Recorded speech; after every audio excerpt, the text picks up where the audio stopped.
अस्सलाम वालेकुम व्यूअर्स, आप देख रहे हैं प्रोग्राम वीज़ा गाइड और मैं हूं आपकी होस्ट सारा यास।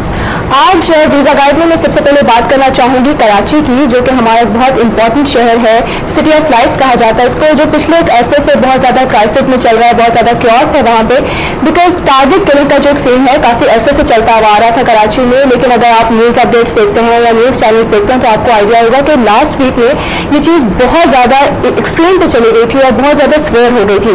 और फैक्ट्स और फिगर्स की अगर हम बात करें तो जनवरी से लेकर 2011 के जनवरी से जून तक 857 कैजुअलिटीज हो गई हैं, विच इज़ वेरी अनफॉर्चुनेट और बहुत ही जो है अफसोसनाक बात है। और हम इस प्लेटफॉर्म के थ्रू इस ट्रेजेडी को बहुत बहुत कंडेम करते हैं और हम उम्मीद करते हैं और हमें यकीन भी है कि जल्द से जल्द जो सिक्योरिटी फोर्सेज वहाँ पर उनकी डिप्लॉयमेंट भी होगी, वो सिचुएशन को कंट्रोल में ले लेंगी और हालात इंशाल्लाह बहुत जल्दी बेहतर और नॉर्मलाइज हो जाएंगे। प्रोग्राम का स्टार्ट करते हैं, जिसमें मैं सबसे पहले थैंक्स करना चाहूँगी लाजवंती को for sponsoring this beautiful outfit, thanks to them. और वीज़ा गाइड में अपने visa related issues, problems, confusions जो है आप शेयर करने के लिए, डिस्कस करने के लिए हमें कॉल कर सकते हैं at 04236309046। नंबर में एक दफ़ा फिर रिपीट कर देती हूँ, नंबर है 04236309046। इसके अलावा आप हमें ईमेल कर सकते हैं @visaguide@kohinoor.tv। और आपके तमाम वीज़ा रिलेटेड इश्यूज में आपको हेल्प आउट करने के लिए हमारे साथ हमारे एक्सपर्ट मौजूद है मिस्टर मुदस्सिर। अस्सलाम वालेकुम। कैसे हैं आप? मैं ठीक हूँ सर, आप ठीक हैं? जी मैं बिल्कुल ठीक हूँ। कैसा रहा आपका लास्ट वीक, क्या चलता रहा? इन पर्सन मेरे लिए तो लास्ट वीक बहुत अच्छा था।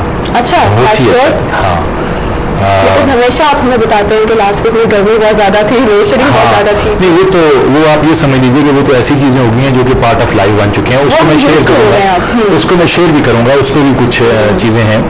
लेकिन अभी आपने जिस ट्रेजेडी का जिक्र किया, कराची वाली जो ट्रेजेडी है, सारा मैं अपनी जो शुरू की जो लाइफ है ना, हैसियत इंजीनियर जब मैं था पाकिस्तान में, तो उस वक्त मैं कराची में रहता था। अच्छा। और ये वो वक्त था कि जब कराची में स्टार्ट हुआ था ये सारा मामला। अच्छा। और उसमें हुआ ये करता था कि अगर हम लोग फैक्ट्री में हैं, काम कर रहे हैं, तो कर्फ्यू लग गया और हम फैक्ट्री से नहीं निकल पाए 4 दिन। और अगर हम घर में बंद हो गए, किसी तरह घर पहुंच गए, तो हम 4 दिन घर से नहीं निकल पाए। तरीके से एक इंसान की लाइफ इफेक्ट होती है, मतलब ना सिर्फ वो लाइफ इफेक्ट होती है, और कराची हमारा जो है बिजनेस का हब है। कराची वो जगह है कि जहाँ से हम हर जगह पे एक्सपोर्ट्स हैं, ये बिगेस्ट सिटी है।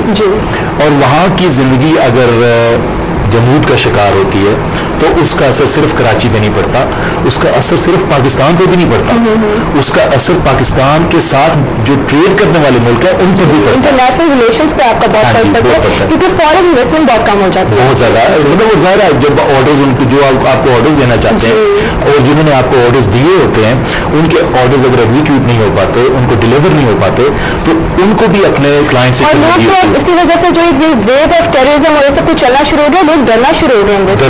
और कराची के मामले को मैं थोड़ा सा ब्लंटली ये बात कहूँगा कि चाहे वो कोई भी लोग थे, कभी भी थे, उन्होंने हमेशा अपने जो पॉलिटिकल इंटरेस्ट हैं उसकी बुनियाद पे बहुत सारे ऐसे डिसीजन किए जो कि मुल्क के लिहाज से ठीक नहीं थे। और आज भी ये हो रहा है, और उसका नतीजा है ये कि जो ब्लैकमेलिंग्स होती हैं, ब्लैकमेलिंग्स में आके वो फैसले ऐसे कर लेते हैं जिसमें उनको वक्ती तौर पे उनकी जो गवर्नमेंट से उनको तो लीव आई मिलता है, लेकिन as a nation we are suffering. ऐसा नहीं होना चाहिए। और ज्यादातर ये हो रहा है कि इनोसेंट सिविलियंस जो है उनके लिए ज्यादा प्रॉब्लम। अगर ये सोच लें कि एक इंसान के मरने की वजह से सिर्फ उस एक इंसान की लाइफ इफेक्ट नहीं होती, तो किसी का बाप होता है, किसी का बेटा होता है, किसी का भाई होता है, पूरी फैमिली जो है उसका फ्यूचर रुइन कर रहा है। बिल्कुल सही बात है जी, बिल्कुल। बहरहाल इस पर हम दुआ कर सकते हैं और अपने उसमें रहते हुए कोशिश कर सकते हैं, अवेयरनेस दे सकते हैं लोगों को कि एक दूसरे का खून मत पाएं और कोशिश करें कि टॉलरेंस के साथ, टॉलरेंस बहुत जरूरी है, आप एक दूसरे को भी बर्दाश्त करें और उन लोगों का निशा जो है ना, आप आलाकार मत बने। उन लोगों की जो पॉलिटिकल मोटिव्स हैं या दूसरे मोटिव्स हैं किसी आपको यूज कर, वो आप यूज हो रहे हैं, वो आप ना हो। एजेंडे को प्रमोट करने के लिए सिविलियंस को यूज कर रहे हैं, बाकी लोग मतलब civilians is not appropriate, public को यूज किया जा रहा है। So we are not targeting any party, we are not targeting any institution, we are talking के जी किसी भी चीज़ में जो है सबसे पहले ज़रूरी चीज़ है कि लेकिन जो सोशल ह्यूमैनिटीज़ हैं, जो ये सारे प्रॉब्लम्स हैं, ये भी बहुत सारी चीज़ों को जो है वो बेसिकली करते हैं, इनिशिएट करते हैं, और उस सिलसिले में भी बहुत बड़े फेलियर्स हैं कराची में। और जिस तरीके से कराची बढ़ रहा था उस तरीके से उसके जो डेवलपमेंट है। सबसे बड़ी बात यह है कि जब आप खुद स्ट्रांग नहीं होगे, खुद यूनाइटेड नहीं होगे, प्रोविंशियलिज्म ये चीज़ आ गई हमारे अंदर, लैंग्वेज के बेसिस पे बहुत ज़्यादा डिफरेंसेस आ गए, तो बाहर वाले इंसान को मौका मिल जाता है आप पे अटैक करने का।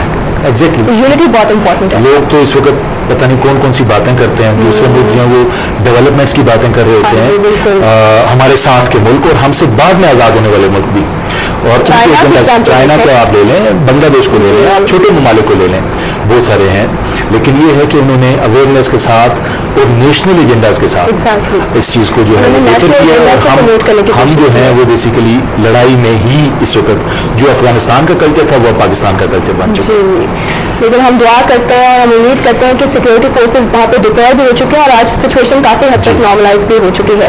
इसके साथ ही मैं आपको आज के टॉपिक के बारे में बताते चलूँ, आज हम डिस्कस करने जा रहे हैं अमेरिका को, बिकॉज बहुत सारे लोग जो हैं वो जाना चाहते हैं अमेरिका में एक बेटर फ्यूचर के लिए, बेटर लाइफ स्टैंडर्ड के लिए, अपनी लाइफ को मजीद इंप्रूव करने के लिए। तो हमने सोचा कि आज हम अमेरिका को डिस्कस करेंगे, अमेरिकन वीज़ा पे बात करेंगे, और उसका एक ऑनलाइन एप्लीकेशन फॉर्म है, वो आपने किस तरह से फिल करना है, किस तरह से आपने अप्लाई करना है, क्या रिक्वायरमेंट्स है, उसके बारे में आज बात करेंगे, और ये सब हमें बताएंगे हमारे एक्सपर्ट मिस्टर मुदस्सिर जी। सारा जो भी पाकिस्तान से एप्लीकेशंस और बहुत सारे दीगर ममालिक से जो भी नॉन इमिग्रेंट्स एप्लीकेशन होती हैं, उसके लिए एक है ऑनलाइन फॉर्म। और उसी ऑनलाइन फॉर्म को जब आप फिल करते हैं तो उसमें जब आप मुख्तलिफ कैटेगरीज में जाते हैं, जैसे अगर आपके फर्ज करें विजिट कैटेगरीज है, फैमिली विजिट कैटेगरी है, बिजनेस कैटेगरी है, तो उसी में डेटा आपका सारा ले लिया जाता है और फॉर्म उस कैटेगरी के लिए फिल हो जाता है। अच्छा, ठीक। लेकिन वो फॉर्म जो कहलाता है उसको कहते हैं DS-160। DS-160 ये फॉर्म है। हाँ जी, बिल्कुल। ये non immigrant visa electronic application कहलाती है, जिसमें आप बेसिकली ये सारा कुछ करते हैं। All non immigrant visa applicants world wide must use the online DS-160 non immigrant visa application form with the exception of individuals applying for a K visa, यानी जिनका K वीज़ा है वो नहीं करेंगे। Who should use DS-156 and the DS-156K, यानी जिन जो individuals के category में आते हैं वो जो है वो इस फॉर्म को यूज नहीं करेंगे। वो कैटेगरीज बता रहे हैं कि कौन से फॉर्म, जैसे B1 है, B2 है, इस तरह के जो हैं नॉन इमिग्रेंट जो कैटेगरीज हैं उनमें जो है वो DS-160 है, और K कैटेगरीज में जो आते हैं उसमें 156 और 156K होंगे जो इसके होंगे। अब इसमें सबसे पहले तो ये कि हाउ कैन यू एक्सेस, क्योंकि वहाँ पे आप कहाँ जाते हैं, और इसमें परेशान होने की जरूरत नहीं होती। मैंने इसको अभी हम ये भी बात कर रहे थे कि बहुत से लोगों को इसका पता भी नहीं है, जो आज हम डिस्कस करने जा रहे हैं ऑनलाइन एप्लीकेशन, और उसमें मतलब उनको एक थोड़ी सी झिझक होती है ऑनलाइन। इसमें नो डाउट कि आप अगर आपके पास तमाम इंफॉर्मेशन हैंडी है, आपको पता है, तो आप इसको फॉर्म को खुद फिल कर सकते हैं, आपको ज़रूरत नहीं है। बल्कि नॉर्मली लोग कहते हैं और डरते हैं अमेरिकन वीज़ा से की एप्लीकेशन देने से, लेकिन जो मेरी ऑब्जर्वेशन है ज़ाती तौर पे, मैं ये समझता हूँ कि जो अमेरिकन विजिट वीज़ा हैं वो कंपैरेटिवली UK की निस्बत, ऑस्ट्रेलिया की निस्बत, कनाडा की निस्बत अब ईजियर हैं। अच्छा, ये एक नई बात है। हाँ जी, उसकी वजह सिर्फ और सिर्फ ये है कि ये इंटरव्यू बेस्ड है।